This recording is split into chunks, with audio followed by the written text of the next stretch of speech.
Is all or none law applicable in heart? Yes. All basically सबसे पहले समझिए कि ऑल एंड नन लॉ हो क्या. All and none law which states that if a stimulus is applied, आपने कोई सी भी स्टिमुलस दी, whatever may be the strength of stimulus, कितनी भी स्ट्रेंथ का स्टिमुलस हो, the cardiac muscle responds maximally और it does not give any response at all.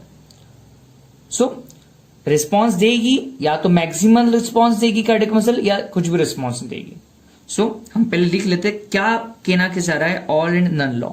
Basically state that if the stimulus is applied, stimulus is applied,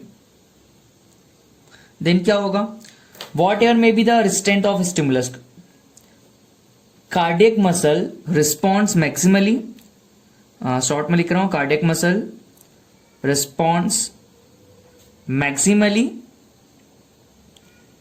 या और it does not respond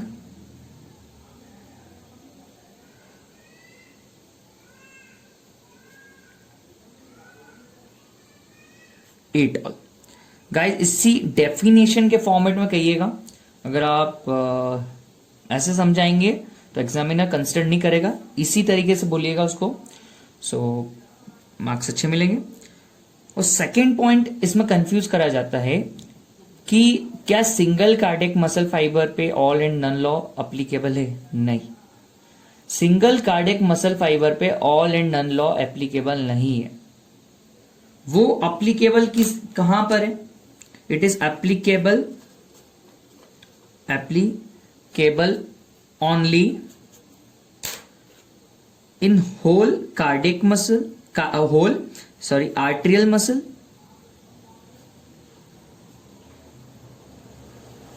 और कह सकते हैं होल वेंट्रिकुलर मसल्स.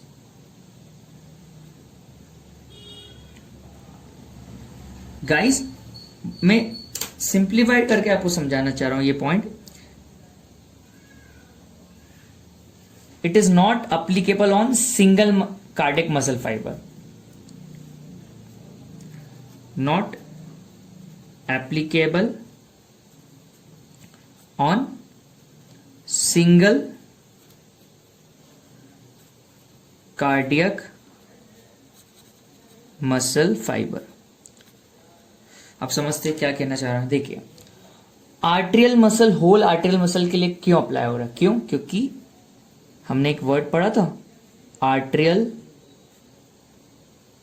सिंसेटियम, यानी कि वो सभी एक साथ स्टिमुलेट हो जाती है अगर एक भी एक्शन पोटेंशियल आता है तो. उसी तरह वेंट्रिकल में भी ये सिस्टम होता है, वेंट्रिकुलर सिंसेटियम. तो गाइस इसकी वजह से क्या होगा, होल आर्टेरियल मसल और वेंट्रिकुलर मसल्स कॉन्ट्रैक्ट करेगी. बट अगर हम कहना चाहे सिंगल मसल फाइबर के लिए तो ये एप्लीकेबल नहीं होगा. चलते हैं नेक्स्ट क्वेश्चन की तरफ. Define staircase phenomena, why does it अकर. सबसे पहले मैं आपको यहां पे एक ग्राफ बताऊंगा स्टेयरकेस फिनोमिना का. गाइस ग्राफ में देखिए ये स्टेयरकेस फिनोमिना होता है. क्या हो रहा है, आपने फर्स्ट स्टिमुलस दी, सेकंड स्टिमुलस दी, थर्ड, फोर्थ, फिफ्थ. आपने जब शुरू की stimulus the with interval of 2 seconds, ये जो इंटरवल्स देख रहे हैं अभी 2 सेकेंड्स का इंटरवल है, हमने 2 सेकेंड के इंटरवल पे दूसरी स्टिमुलस दी. तो अब देखिए ये ग्राफ बता रहा है फोर्स ऑफ कॉन्ट्रेक्शन जो है वो बढ़ते जा रहा है. फर्स्ट फ्यू कॉन्ट्रेक्शन तक जो फोर्स ऑफ कॉन्ट्रेक्शन है वो बढ़ते जाएगा, देन आफ्टर फ्यू कॉन्ट्रेक्शन वो सेम रहेगा और नहीं बढ़ेगा. ये ऐसा क्यों हो रहा है guys? Gradual increase in the force of contraction is known as staircase phenomena. इसको ट्रेपी फिनोमिना भी बोलते हैं, ट्रेपी फिनोमिना या ट्रेपी रिस्पॉन्स के नाम से भी बोला जाता है. क्या हो रहा है यार गाइस, 2 सेकेंड्स का जो इंटरवल दिया जा रहा है, short interval between the 2 stimuli, इसकी वजह से क्या होता है, इसका एक इफेक्ट प्रोड्यूस होता है, बेनिफिशियल इफेक्ट बोलते हैं जिसको. बेनिफिशियल इफेक्ट के कारण ही आपका जो फोर्स ऑफ कॉन्ट्रैक्शन है वो बढ़ते गया और फिर देन वो स्टेबल हो गया। इसी को स्टेयरकेस फिनोमेना बोलते हैं। तो आपको अगर पूछा जाए तो आप उसमें बता सकते हैं, आपसे ये पूछेगा एग्जामिनर कि स्टेयरकेस फिनोमेना बताइए, आप ये समझा दीजिएगा। फिर वो पूछेगा why does it occur, because of the beneficial effect this staircase phenomena occurs. चलते हैं गाइस नेक्स्ट क्वेश्चन की तरफ। Why left ventricular sub endocardial region is more prone to myocardial infarction. Guys इसके लिए आपको समझना होगा कि देखिए ब्लड सप्लाई जो हो रहा है हार्ट के डिफरेंट एरियाज को वो सेम नहीं है। आपको surface of the cardiac muscle पे ईपी का कार्डियल आर्टरीज मिलेगी, और अगर आप सब एंडोकार्डियल रीजन की बात करें तो वहां पर आपको जो आर्टरीज मिलेगी वो स्मॉलर इंट्रामस्कुलर आर्टरीज मिलेगी, जिसके कारण क्या हो रहा है हर पार्ट्स का जो हार्ट एरिया है ना का डिफरेंट एरिया जो हार्ट का उसकी ब्लड सप्लाई सेम नहीं है, अलग अलग है। देखिए मैं क्या कहना चाह रहा हूं, अगर सब एंडोकार्डियल रीजन पर आप आते हैं तो वहां पर आपको दो आर्टरीज मिलती है। बेसिकली जो सब एंडोकार्डियल रीजन है ना, it is supplied by smaller intramuscular arteries and कह सकते हैं प्लेक्सस ऑफ सब एंडोकार्डियल आर्टरी।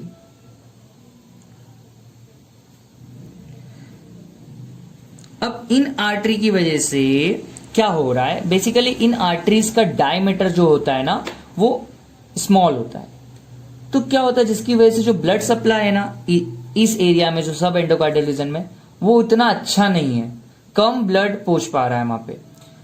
तो अब इसकी वजह से आपको एमआई कैसे हो सकता है। देखिए अगर आप एमआई के पेशेंट है, आपको ज्यादा ऑक्सीजन की डिमांड होती है। ऑक्सीजन की डिमांड बढ़ने से क्या होता है आपको ब्लड सप्लाई भी ज्यादा चाहिए वहां पे, क्योंकि ब्लड ही तो कैरी करके ले जाएगा ऑक्सीजन।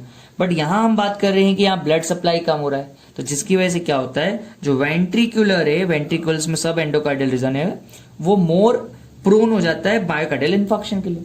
बट यहां आपने एक वर्ड ध्यान दिया, लेफ्ट कहा गया, राइट और लेफ्ट, राइट क्यों नहीं, लेफ्ट ही क्यों मोर प्रोन है मायोकार्डियल इन्फार्क्शन के लिए। गाइस देखिए अभी मैंने आपको जनरल चीज बताया कि वेंट्रिकुलर, अगर हम वेंट्रिकल के सब एंडोकार्डियल रीजन की बात करें तो उनमें ये होगा, बट लेफ्ट वाला ही क्यों मोर प्रोन है, because as the left ventricular thickness is much more than of the right ventricle. आपका जो लेफ्ट वेंट्रिकल है उसकी थिकनेस बहुत ज्यादा है, जिसकी वजह से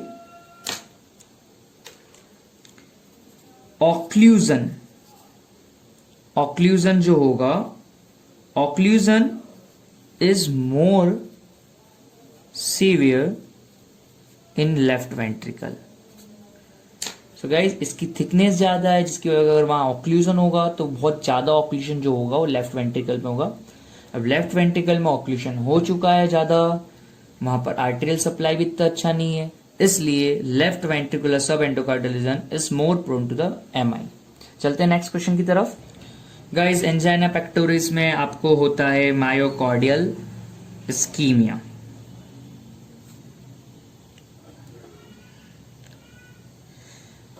मायोकार्डियल इस्कीमिया की वजह से आपकी जो हार्ट मसल्स में कुछ नोसिसेप्टर्स होते हैं ना वो स्टिमुलेट्स हो जाते हैं। ड्यू टू मायोकार्डियल इन्फार्क्शन आपके नोसिसेप्टर्स जो होंगे हार्ट मसल्स में जो प्रेजेंट होते हैं वो एक्टिवेट होंगे। नोसिसेप्टर्स जो होते हैं वो पेन सेंसेशन को कैरी करते हैं। तो क्या होगा, ये कैरी करेंगे पेन सेंसेशन टुवर्ड्स, ये कैरी करेंगे pain sensation, it carries pain sensation towards your upper sternum, towards your left forearm। Left क्यों लिखा है, इसका रीजन आपको मैंने पिछले वाले में दे दिया है कि लेफ्ट सब एंडोकार्डियल रीजन एमआई के लिए ज्यादा प्रोन होता है।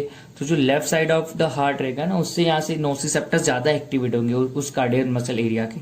लेफ्ट फोर आर्म,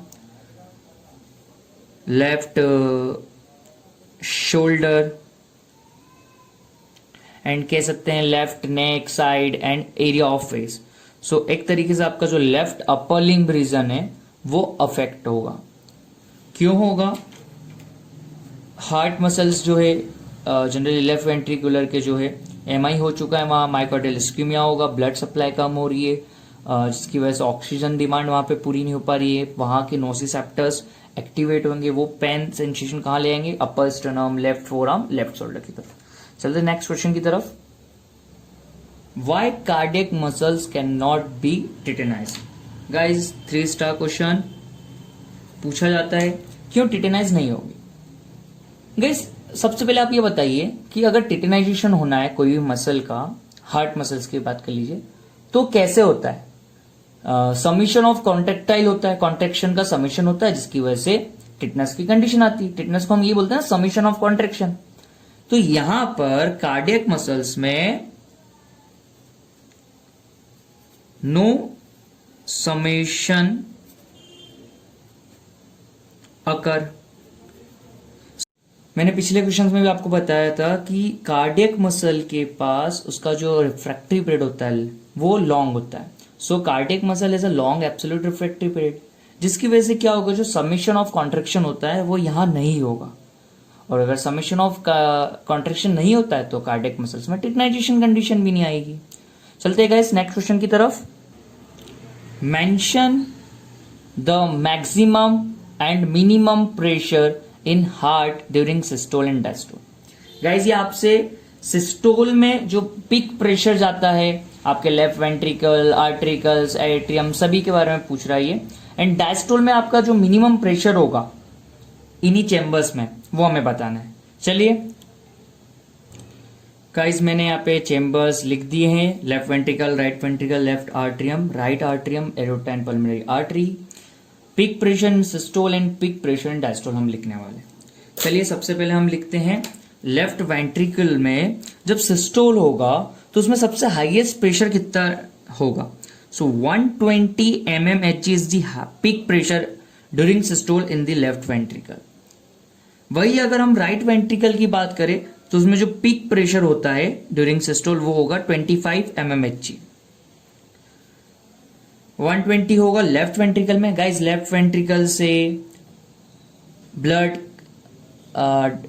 एरोटा में जाता है, एरोटा से पूरी बॉडी में पंप आउट होता है, इसलिए हमें पूरी बॉडी में पंप करना है तो जाहिर सी बात है प्रेशर भी ज्यादा चाहिए इज कंपेयर टू जब हम राइट वेंट्रिकल से उसे सिर्फ लंग्स में पंप कर रहे हैं। देखिए ना, राइट वेंट्रिकल से पल्मोनरी आर्टरी में जाएगा, पल्मोनरी आर्टरी फिर उसको लंग्स तक कैरी करके जाएगी, तो इतना प्रेशर नहीं चाहिए।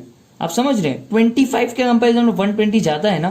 क्यों? क्योंकि पूरी बॉडी में पंप करना है, आपके लोअर लिम्ब में भी आएगा ब्लड, हेड में भी जाएगा, अगेंस्ट ग्रेविटी ट्रेवल करेगा ना हेड तक, तो इसलिए 120। अब देखिए लेफ्ट वेंट्रिकल से ब्लड जो बॉडी में आता है वो किसके थ्रू आता है? एरोटा में।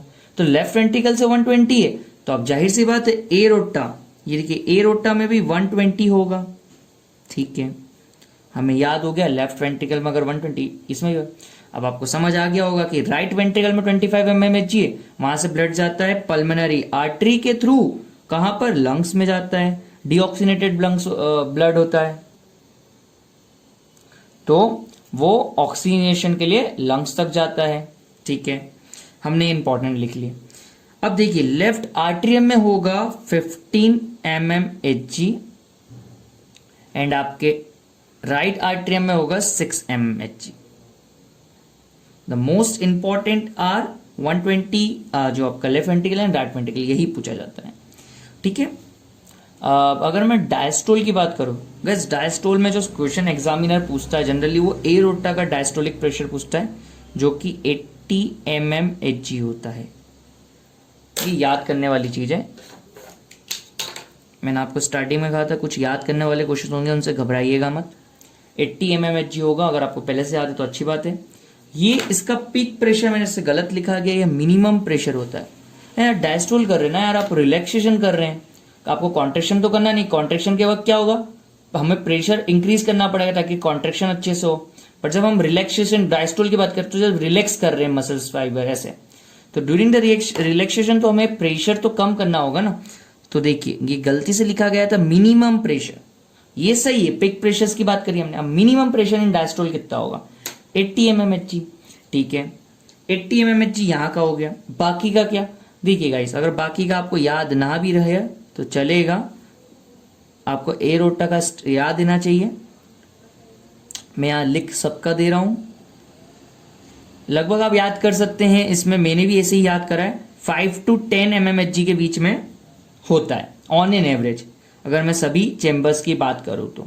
आप देखिए, और ये देखो 5 to 10 का ना, पल्मोनरी आर्टरी में भी 5 to, ये मैंने आपको एग्जैक्ट एक्यूरेट दिया है, बट आप ऑन एन एवरेज अगर एरोटा के अलावा बाकी का 5 to 10 एवरेज लेके बता सकते हैं, ठीक है। याद करने वाले क्या, एक ये हो गया, एक लेफ्ट वेंट्रिकल का आप याद कर लीजिए प्रेक प्रेशर 120 and 25, इससे आपको एरोटा एंड पल्मोनरी भी याद रहेंगे। लेफ्ट एट्रियम और राइट का इतना नहीं पूछा जाता है। चलते गाइस नेक्स्ट क्वेश्चन की तरफ। Define and give normal values of and diastolic volume, stroke volume end systolic volume. सबसे पहले हम देखते हैं एंड डायस्टोलिक वॉल्यूम की क्या डिफाइन है और वो कितना होता है।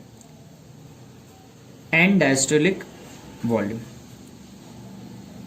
गाइस, एंड डायस्टोलिक वॉल्यूम आप कब आता है, देखिए ड्यूरिंग द वेंट्रिकुलर सिस्टोल, जब आपके वेंट्रिकुलर रिलैक्स करते हैं, यानी कि ventricular diastole, during ventricular diastole, जब आपके वेंट्रिकुलर यू रिलैक्स करेंगे। The intra ventricular volume is increase, देखिए ना जब वेंट्रिकुलर आपके डायस्टोल हो रहा है, जब रिलैक्सेशन हो रहा है, तो जो वॉल्यूम है इंट्रा वेंट्रिकुलर वो इंक्रीज करे। अज्यूम करा करिए मेरा हाथ जो है ये वेंट्रिकल से, ठीक है ना, तो क्या हो रहा है, जब वेंट्रिकुलर सिस्टोल हो रहा है, डायस्टोल हो रहा है, सॉरी वेंट्रिकुलर डायस्टोल हो रहा है, इंट्रा वेंट्रिकुलर वॉल्यूम इंक्रीज हो रही है, और जिसकी वजह से क्या होगा, ब्लड जो है इसमें फिल होगा वेंट्रिकल्स में। तो क्या होता है, at the end of the diastole, जब आपका डायस्टोल खत्म हो रहा है, रिलैक्सेशन ऑफ द वेंट्रिकल्स खत्म हो रहा है, रिलैक्सेशन का एंड हो रहा है, मतलब डायस्टोल एंड हो रहा है, the amount of the blood filled by the ventricle is known as end diastolic volume.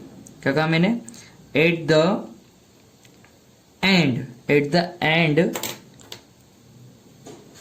end of diastole, the amount of blood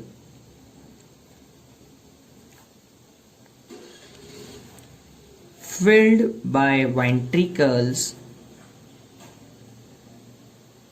is known as end diastolic volume। और ये end diastolic volume कितनी होती है guys, ये होती है 120 to 130 ml।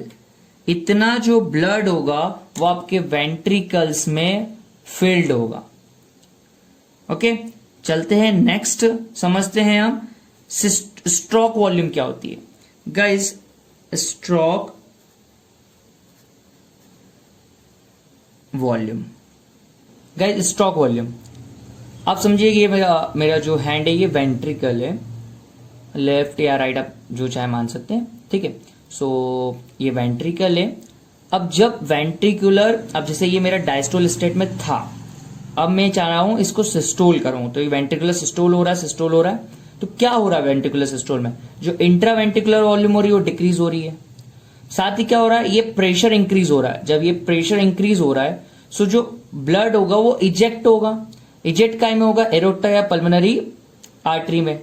So eject during each systole, the amount of blood pump out by each ventricle, उसको बोलते हैं स्ट्रोक वॉल्यूम। हम इसकी डिफाइन लिख लेते हैं, during each systole the amount of blood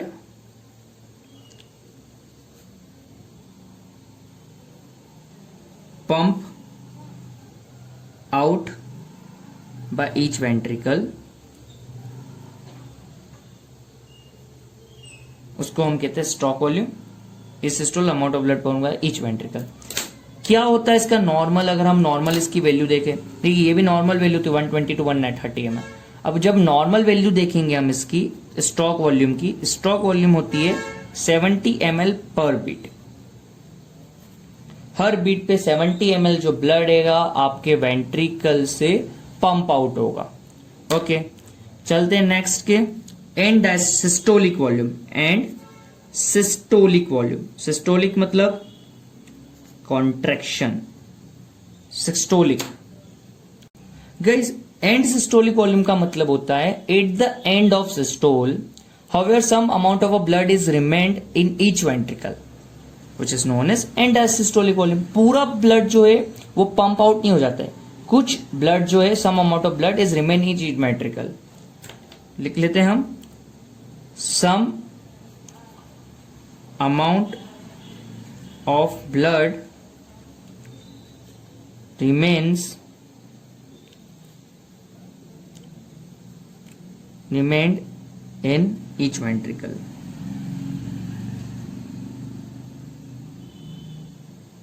each ventricles, और इसी को हम एंड सिस्टोलिक वॉल्यूम बोलते हैं, जितना अमाउंट ऑफ ब्लड रह जाएगा।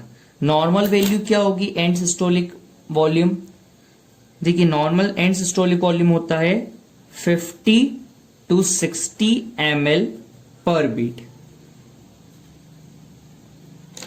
ओके गाइस, ये इंपॉर्टेंट है, इन्हें याद रखिएगा। 120 to 130 ml जो कि आपका एंड डायस्टोलिक वॉल्यूम है।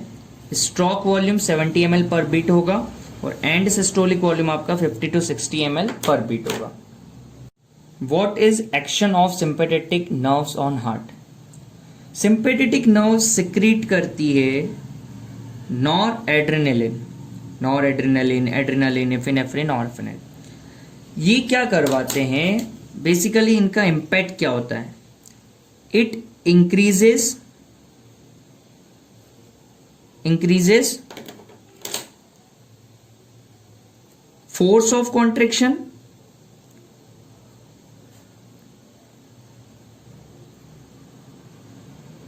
And rate of contraction of heart. Guys sympathetic nerves होगी, नॉरएड्रेनलिन सिक्रीट करती है, क्या इंक्रीज कर देगी? Increases force of contraction and increases rate of contraction, दोनों ही इंक्रीज हो जाएंगे। Define apex beat. इसके लिए गाइस आप ये इमेज देखिए। Apex beat is the impulse which is felt and seen on the chest wall, normally in the left fifth intercostal space, just medial to the left nipple। हमने क्या देखा? हमने देखा कि it is felt on the, कहां पर इसकी location क्या है? Left fifth intercostal space. Left fifth intercostal space में हमें अपेक्स बीट देखने को मिलेगी। लेफ्ट, अगर हम पूरा कहे इसकी लोकेशन एनाटोमिकली तो कह सकते हैं left fifth intercostal space just medial to left nipple.